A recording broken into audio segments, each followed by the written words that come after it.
NNRG.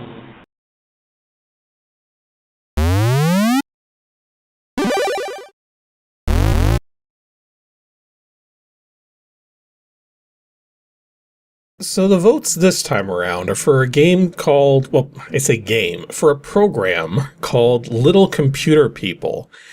And I think I'm just gonna load this one, just get into it, because this is a weird one. In fact, I'm not even sure why this got so many votes. I think maybe it's just from the nature of the game. This is not a game that I myself have played, so I don't technically have any nostalgia for it. But at the same time, I actually already know quite a bit about it because, yeah, it made the rounds, as it were, just due to its nature. You can think of this as like Tamagotchi before Tamagotchi, really. So we're getting into it right here. Little Computer People Research Project. So name of researcher, type in your name, first and last. Okay, I guess I'll put in my real name, why not? Enter date. We get to find out if this game's Y2K compliant. It is currently January 29th, 2024. Well, it seems to be okay with that. Enter time, it is currently 11:53 as I am recording this, and that is AM. So, now, is it going to go in? Yep, there's disk access. Okay, so basically this is kind of like a Tamagotchi type of thing, where you're basically raising something, but instead of it being like a weird animal or alien or something, it's people. You're raising like a little person inside of the computer. And Activision sort of framed this entire thing as like this research thing, that there's all these little computer people inside our computers. And the idea is you're creating a home for one of them, and you're going to take care of them. And then you're supposed to like record information about their like characteristics and stuff. Apparently every time you start the program, you're going to get like different computer people, and they're going to have like different responses and stuff. The point I'm getting at is, due to the nature of this game, we're probably going to be spending a lot of time at warp speed, just by nature of the fact that some things just don't happen until a considerable amount of time has passed. Especially in the early game. Like, from what I understand, the very early parts of the game, there is a lot of waiting and not being able to do anything. But once a particular computer person has moved into the house that you have in the game, then you can actually start to do stuff with them. So we'll see how it goes. Again, still loading. Okay, so here we are. We have our house. This is the house for the little computer person who moves in. At least once they move in. Because, as I mentioned, it can take several minutes before we actually see anything happen. So, yeah, your first time playing this, you literally just wait. So, I think we're just gonna cut ahead to when somebody finally shows up. Okay, somebody finally showed up. They're in white with green.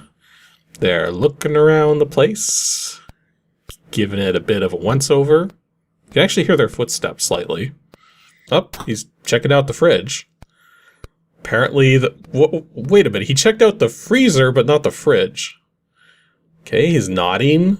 So yeah, this is referred to in the manual as the move-in phase. So basically what's going on is this little computer person has entered the house and is now looking around, trying to decide if they want to live here. And from what I understand, I don't think it's possible for them to reject the place and just completely not live in it at all. I think after they've done their looking around and stuff, they'll leave the house to get their belongings, and then we'll come back and actually move in, and then that's when you get to start interacting with them. So yeah, for the moment, it's still very non-interactive. I just noticed it's actually different footstep sounds depending on which room they're in. It's actually different oh, he's going to the bathroom. Okay. Didn't expect that before actually moving in, but whatever. And he just went into the closet. And closed himself in the closet, and now he's back out of the closet, and he's leaving the closet door open. This person does not like to close things. At least he closed the freezer, because that would have been a bit annoying to have left open. Yeah, this particular computer person seems very indecisive about things. Like, turned the light on and sat in the chair for like a second, and then got back up. So are we keeping count now? This guy has opened 3 drawers and 3 doors without closing them. I don't know, like, what's considered normal or something, because that's the thing, is that apparently there's different behaviors with these computer people, right? So maybe this is just one of the kind of traits for these computer people, is they can just leave stuff open. Like, we're up to 4 open doors now. Oh wait, it looks like he's about to leave the place. Okay, so I'm gonna close the door. So now we do more waiting, because from what I understand, now the computer person's gonna come back, has a very high likelihood, but not a guaranteed chance, of bringing their dog with them. So apparently we've got little computer puppies as well. And then once they come back is when the actual interactivity begins. So I'm gonna wait for that now. Okay, the computer person's back. Walking a bit faster this time. Seems to have brought something with them. Don't know what it is, but it is gray and rectangular.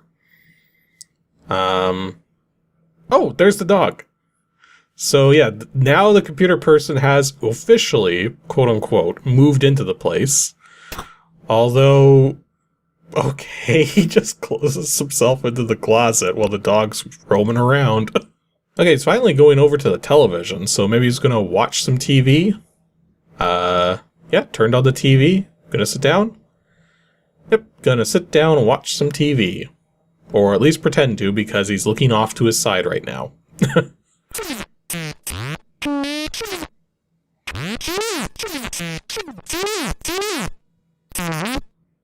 I did not understand a word of that. And he left the TV on. This person has no concept of shutting things off or shutting doors or whatever. So got 3 open drawers in this place. I think there's various control commands we can use. Oh, he's doing jumping jacks right now. There's various control commands we can use. I think if we want to give him food, there's a command for that. What is it? Control F is apparently food. So if we hit like Control F, oh, that just brought up the typewriter. Oh, apparently he wants to play a card game. Or Card War, Anagrams, or Poker. I don't know, Anagrams? Okay, so apparently this person wants to play some games, so that's what we're gonna do, I guess. So, just gonna take the game down. Didn't close the drawer, as we've come to expect from this person. And apparently we're gonna be playing in the kitchen table. At least that's where I assume he's going. Yep, there he goes. Okay, so, thinking of a word. Here it is all jumbled up. See if you can guess what it is. I think that's the word bury. That's it. Okay, so can you do a more complex word? More than 4 letters? Okay, that's a lot more than 4 letters. I think that's haggle, if I'm not mistaken. Yep, that was the word. I'll do one more. So, thinking of a word, the word is... That's the jumbled version? You...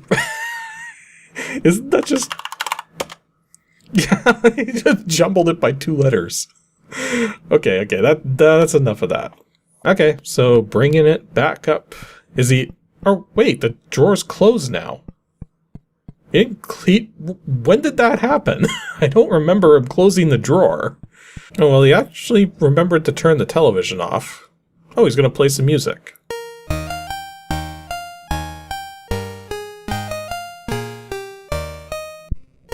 So while he's playing some music here, I gotta try to figure out how to actually get some of this stuff working. So I'm guessing the control key on the Commodore 64 keyboard is probably not in the same position as on a regular computer keyboard, and that's probably why I'm having issues here, so let me just quickly figure this out. Okay, so the control key is up where the tab key would be. Okay. So now that I know that, I might be able to get some of these commands to work. So it's Control F to give them food. So let's see what happens. If I hit wrong control, if I hit, that didn't seem to do anything. Well, maybe I can't do anything while they're in the middle of playing music. But yeah, Control W is supposed to put water into that water tank you see at the bottom there, but like, let's see if that actually happens. Oh yeah, that is working. So I can put water in the water tank. So why is there no food coming to the door? Well, you know what? Maybe the food is there, he just hasn't gone to actually get it yet. Well, I guess the other thing we can try is, like, talking to the computer person. That's how this whole typing thing comes into it. So I guess we could say, like, how are you? Well, actually, let's wait to see if they actually pick up the food from the door. Because they may be going there. Oh no, they're just going to sit down.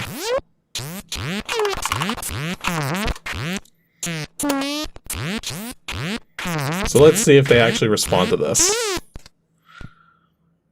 So, are they going to do anything? Say anything in response? I don't know. Supposedly you can pet your little computer person while they're in their chair. I don't know if it's like a specific chair that it works in. I think that one is the Control P combination, so maybe we'll try that at some point. Okay, well, they're on the phone again. Let's see. Oh yeah, there was the... Oh wait, they're actually happy now. Apparently having that... Yeah, it won't do it again, but, Oh wait, it just, changed their direction? Oh yeah, look, they got this smile on their face now. There was like that hand thing that came out of the wall on the accordion thing. You know what, maybe we should just go like super basic here. Maybe we should just say hello. Just like that. Is that gonna do anything? Nope, they're still doing their jumping jacks. Okay, what's he doing now? I think it's supposed to be like a record player in the background there. Oh. Yeah, I'm listening to a record now.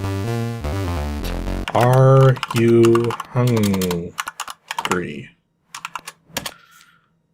Will that do anything?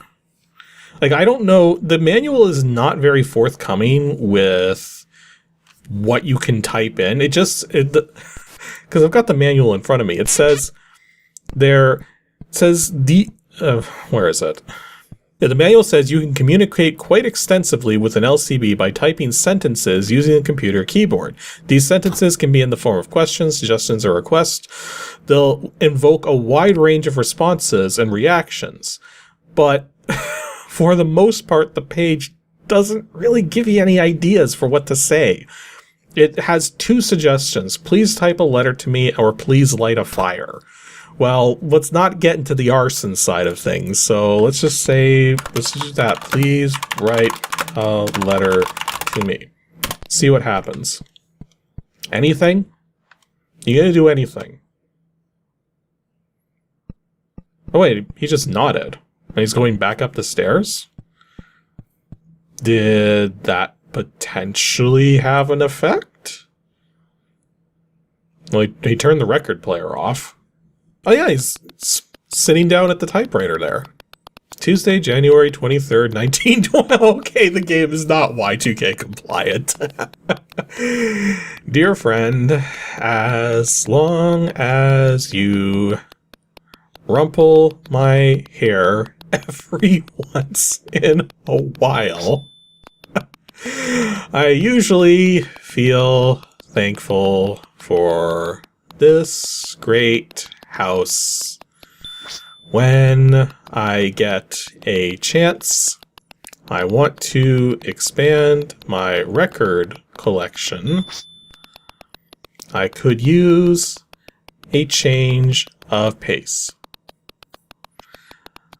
Sincerely, Ian. Oh, so our little computer person is actually named Ian. Can we thank him for it? Alright, guess that has to go away first. There is actually a way to give a record to them. What was the command for that? So Control R leaves a new record for their stereo at their door. So let's do Control R. Oh, that actually worked this time. So maybe the food wasn't working because they already have enough food or something.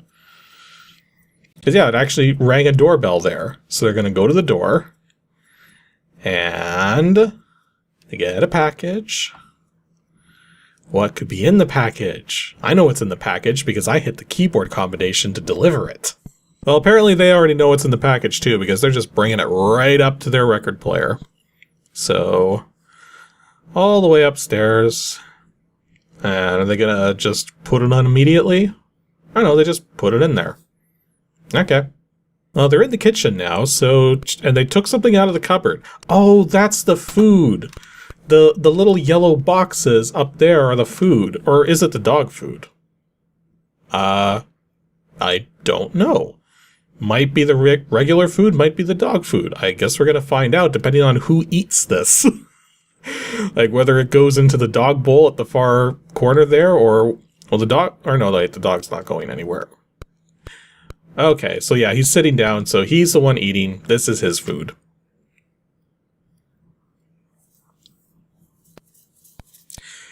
It's just my imagination, or did he take one bite, and now he's already getting rid of it?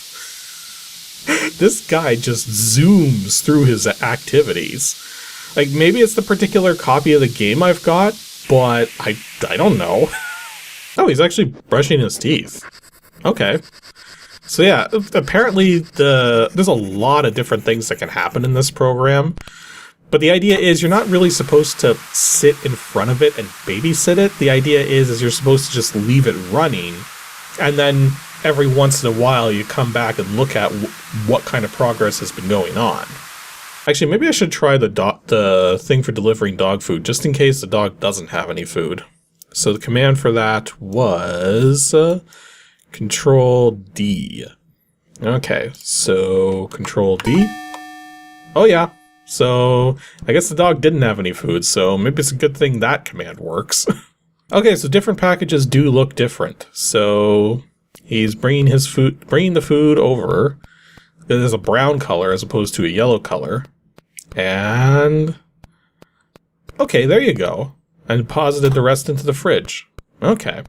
So yeah, just like with a Tamagotchi, the idea is you're not supposed to actively play this thing all the time. You're just supposed to come back to it every once in a while and just see what's going on and tend to any needs that might have arisen. But this game was doing it way before Tamagotchi. Oh, that's a different music. This music sounds like something out of like Metroid 2 or something. But they're watching TV now, so that overrides that. I'm trying to think of what kind of interactions I can try with the text parser that weren't suggested in the manual, because again, the manual only had like 2 suggestions. I know they want to play games first. I don't know, Card War? Oh, and you saw that effect right there, how the computer person was like hitting the glass of the screen. Because that's what that's supposed to represent, and that's supposed to basically be like an indication that the computer person wants to speak to the person who's actually running the program. And yeah, I saw the dog chowing down there for a second, so I suspect the dog will need more food at some point, but there should be more in the fridge. I don't know how much food you get from one delivery. Okay, so show me your card.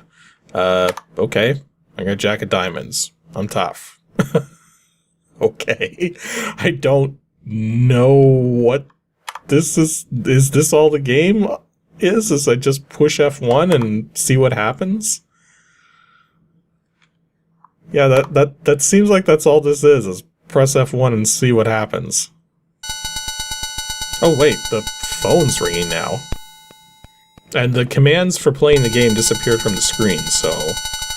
Okay, that didn't seem like it was a very important call, because spoke for a moment and then hung up. And is it going to come back to the game, or are we done, or... I don't know, came back to the game. Actually, I have an idea here. Let's say, please play with your dog. Let's see if we can actually see some interaction between the computer person and the dog. Maybe? Maybe something will happen? Well, he's got to finish up in the bathroom first, I guess. Okay, that's kind of weird. He just went to the bathroom twice in a row. Maybe his meal didn't sit so well with him. See, that's something I don't like about this game, is that it's not giving you enough feedback to really know if what you're doing is, like, in terms of the text you're typing in. If what you're typing in is actually being recognized by the program, or if it's just not having an effect at all. Because, like, I mean, just think to any text parser game, where if you type in something that the game doesn't recognize, it's going to tell you some sort of generic message about not being able to do that. But here, that doesn't seem to be that feedback to let you know if you're doing something that is recognized by the program, or if what you're doing is just not having an effect. So, I think the dog's out of food, though. Please feed your dog. Or, I didn't type that in right. Please feed your dog. Oh! Did he? I think that actually had an effect there, because he seemed to change direction very quickly there. Yep, it looks like he's opening the fridge. Okay. So we finally got him to do something that wasn't in the manual. So apparently it is possible to have other interactions. Just I don't know what to suggest. Well, you know, we haven't really seen him use any books or anything. So what about please read, or not rad. Oh wow, okay, so the game's doing disk access there because of the record player, so that was screwing up the typing. How about please read a book? Is that gonna have a change? Or is he just gonna not do anything? Well, I told him to read a book and he decided to just leave the place, so... apparently it wasn't having any of that. He puts on a different record, turns on the television, and wants to watch TV while a record is going. And then decides, no, we're not going to play this record. And now he's going to play the... This computer person has no concept of just settling on one task and sticking with it. And you know, the funny thing is, that could be part of the whole behavior thing that's going on with this game. Because as I mentioned before, apparently these computer people can act in different ways, so maybe this is just the way this particular one is, just can't sit still with any particular task. Anyways, I think you all got the basic gist of what this program's about by now. Little Computer People is basically a game that's like Tamagotchi before Tamagotchi. At least I think it's before Tamagotchi. Let me quickly double check that, just in case Tamagotchi's a heck of a lot older than I thought it was. Oh yeah, Tamagotchi came out in 1996, and this game is a lot earlier than 1996. But it kind of gives you that idea, right? So, yeah, it's an interesting little game here that's kind of not a game, because you're just supposed to leave it running and then see what happens, but yeah, it's the precursor to the virtual pet as we know it, kind of.